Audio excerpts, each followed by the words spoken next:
안녕하세요. 오늘은 전 세계 무슬림 공동체를 양분하고 있는 수니파와 시아파의 깊고 복잡한 역사와 현재 상황에 대해 자세히 알아보는 시간을 갖겠습니다. 이 두 종파의 분열은 단순한 종교적 차이를 넘어 중동 지역의 정치, 사회 그리고 국제관계에 지대한 영향을 미치고 있습니다. 그들의 기원부터 현대에 이르기까지 이슬람 세계의 주요 갈등 요인들을 심층적으로 들여다보겠습니다.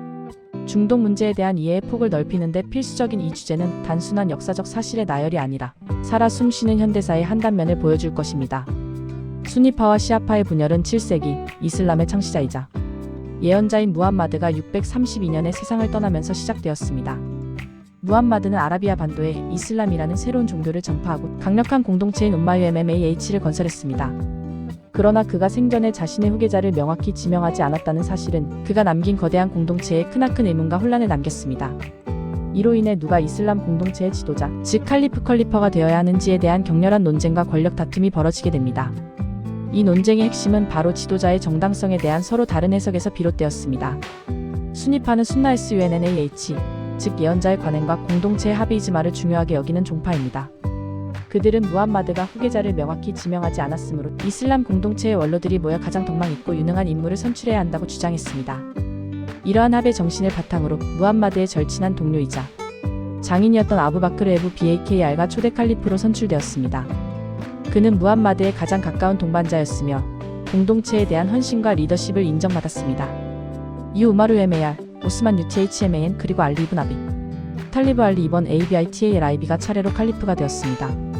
수니파는 이 4명의 칼리프를 정통 칼리프 RASHIDUN CALIPHS로 존경하며 이슬람 공동체의 합의를 통한 지도자 선출을 가장 정당하고 이슬람적인 계승 방식으로 여깁니다.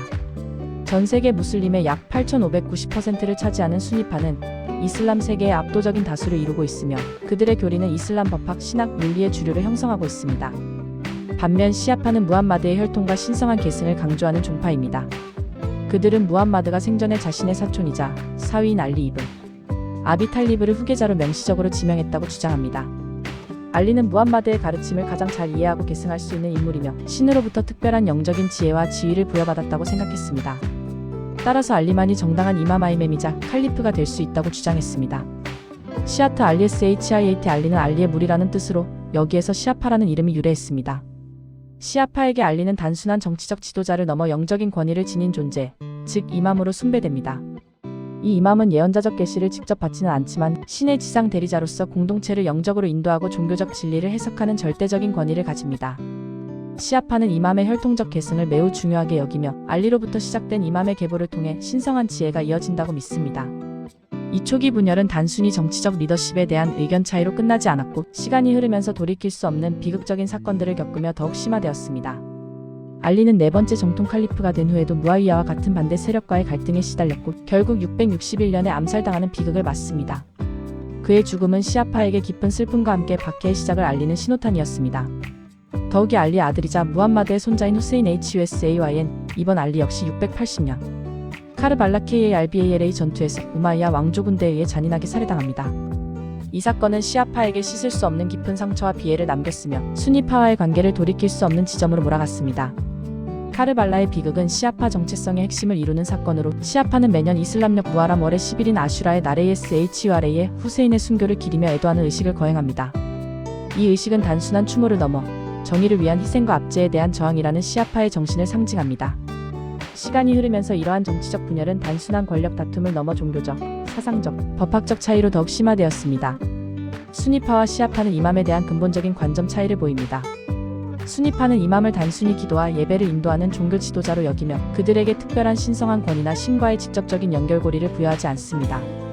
이슬람 공동체의 최고 지도자인 칼리프도 신의 대리자라기보다는 행정적, 정치적 수장으로 이해합니다. 반면 시아파는 이맘을 신의 대리자 또는 신의 지혜를 전달하는 존재로 숭배합니다. 시아파는 알리의 혈통을 이은 이맘만이 신으로부터 특별한 지혜와 영감을 받았다고 믿으며 그들의 가르침을 절대적인 진리로 받아들입니다. 특히 시아파의 주요 분파인 12이맘파는 12대 이맘인 무함마드 알마흐디가 은두노시시웰TATION에 들어갔으며 종말의 날에 재림하여 정의를 실현할 것이라고 믿습니다. 이 믿음은 시아파의 종말론과 메시아 사상에 깊은 영향을 미칩니다. 또한 예언자 무함마드의 언행록인 하디스 HADITH에 대해서도 서로 다른 견해를 가지고 있습니다.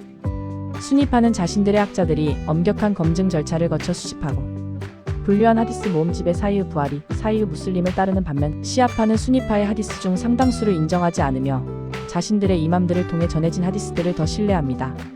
시아파 학자들이 편집한 하디스 모음집의 알카필은 시아파 교리의 중요한 근거가 됩니다. 이외에도 기도 방식, 순례 의식, 이슬람 법학 샤리아 해석, 심지어는 이슬람 달력의 날짜 계산 등에서도 약간의 차이를 보이지만 이맘에 대한 관점과 하디스 해석의 차이가 두 종파를 구분하는 가장 두드러진 교리적 분리점이라고 할 수 있습니다. 현대에 들어서면서 수니파와 시아파의 갈등은 더욱 복잡하고 격렬한 양상을 띠게 되었습니다. 특히 20세기 후반 1979년 이란 혁명은 중동 정세의 결정적인 전환점이 되었습니다. 시아파 이슬람 성직자들이 주도한 이 혁명은 이란을 강력한 시아파 신정 국가로 만들었고, 이는 오랫동안 수니파가 주도해온 중동 지역에 시아파의 강력한 권력 부상을 알리는 신호탄이었습니다. 이란 혁명 이후 사우디아라비아를 비롯한 수니파 국가들은 이란의 혁명 이념, 수출과 영향력 확대에 대해 깊은 우려와 경계심을 표명하기 시작했습니다. 이는 중동 지역의 기존 질서에 대한 중대한 도전으로 인식되었습니다. 현대의 갈등은 단순히 종교적 차이만을 넘어섭니다. 국가 간의 세력 다툼, 민족 갈등, 특히 아랍과 페르시아, 석유 자원을 둘러싼 이권 경쟁, 그리고 미국과 러시아 등 초강대국들의 개입 등 복잡한 정치적, 경제적 역학관계가 얽혀 있습니다. 이라크 전쟁, 시리아 내전, 예멘 내전 등 중동 지역의 주요 분쟁들은 종종 수니파와 시아파 간의 갈등을 중요한 명분이나 촉매제로 삼아 더욱 격화되었습니다. 특히 2003년 이라크 전쟁으로 사담 후세인의 수니파 정권이 붕괴된 후 이라크에서는 다수를 차지하는 시아파가 권력을 잡게 되면서 수니파와 시아파 간의 종파 갈등이 극심한 내전 수준으로 치달았습니다. 시리아 내전 역시 바샤르 아라사드 대통령의 시아파 알라이파 정권과 다수를 이루는 수니파 반군 간의 갈등이 복잡하게 얽혀 장기화되고 있습니다. 이 과정에서 IS 이슬람 국가와 같은 수니파 극단주의 단체들은 시아파를 이교도로 간주하며 잔혹한 공격을 감행하여 분열을 더욱 심화시키고 있습니다. 중동의 두 주요 국가인 사우디아라비아와 이란은 수니파와 시아파의 맹주로서 서로 대립각을 세우고 있습니다. 사우디아라비아는 이슬람의 양대 성지인 메카와 메디나를 보유하며 수니파의 종주국을 자처하고 막대한 오일머니를 바탕으로 전 세계 수니파 이슬람의 영향력을 행사하려 합니다. 반면 이란은 시아파의 종주국이자 혁명 이슬람의 확산을 추구하며 레바논의 헤즈볼라, 이라크의 시아파, 민병대, 예멘의 후티 반군 등 지역 내 시아파 세력들을 지원하며 영향력을 확장하고 있습니다. 이 두 나라는 중동 지역의 패권을 놓고 끊임없이 경쟁하며 이는 예멘, 시리아, 이라크, 레바논 등 여러 분쟁 지역에서 대리전을 벌이는 형태로 나타나 종파 갈등을 더욱 부추기고 있습니다. 최근에는 중국의 중재로 사우디아라비아와 이란 간의 외교적 관계 개선 노력이 있었지만 오랜 기간 뿌리 깊었던 갈등의 완전한 해소는 여전히 요원해 보입니다. 이들의 경쟁은 단순한 국가 간의 대립을 넘어 이슬람 세계 전체의 안정과 국제 안보에까지 영향을 미치고 있습니다. 전 세계 무슬림 인구 분포를 보면 수니파는 약 16억 명 이상으로 전 세계 무슬림의 압도적인 다수를 차지합니다.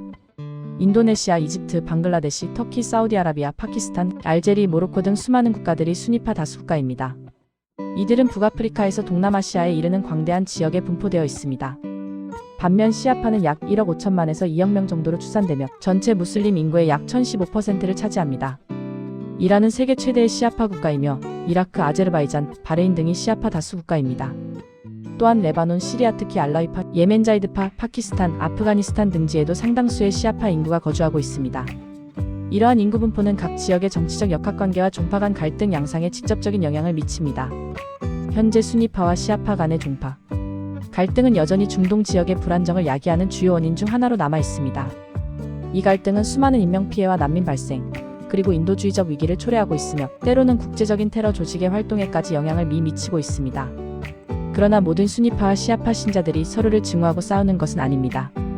많은 종교 지도자와 지식인, 그리고 국제사회는 이러한 갈등의 비극성을 인식하고 화해와 대화를 통해 평화적인 공존을 모색하고자 노력하고 있습니다. 이슬람 내부에서도 통합과 간용을 강조하는 목소리가 꾸준히 나오고 있습니다. 하지만 수백 년에 걸쳐 축적된 역사적 앙금, 교리적 차이, 그리고 복잡한 현대의 정치적 이해관계가 얽혀 있어 갈등의 완전한 해소와 진정한 화합은 여전히 매우 어려운 과제로 남아 있습니다. 이러한 갈등은 이슬람 세계의 내부 문제에 그치지 않고 국제사회 전체의 평화와 안정에 지속적인 영향을 미치고 있습니다. 수니파와 시아파의 이야기는 단순히 종교적 신념의 차이를 넘어 역사, 정치, 사회, 그리고 국제관계가 얼마나 복잡하고 미묘하게 얽혀 있는지를 보여주는 단적인 예시입니다. 이들의 분열과 갈등을 이해하는 것은 중동 지역의 현재와 미래를 이해하는 데 필수적인 요소이며 나아가 종교와 이념이 현실 세계에 미치는 영향을 성찰하는 중요한 기회를 제공합니다. 오늘 이 비디오가 수니파와 시아파에 대한 여러분의 이해를 심화하고 중동 지역의 복잡한 상황을 좀 더 깊이 있게 들여다보는 데 도움이 되었기를 바랍니다. 시청해주셔서 감사합니다.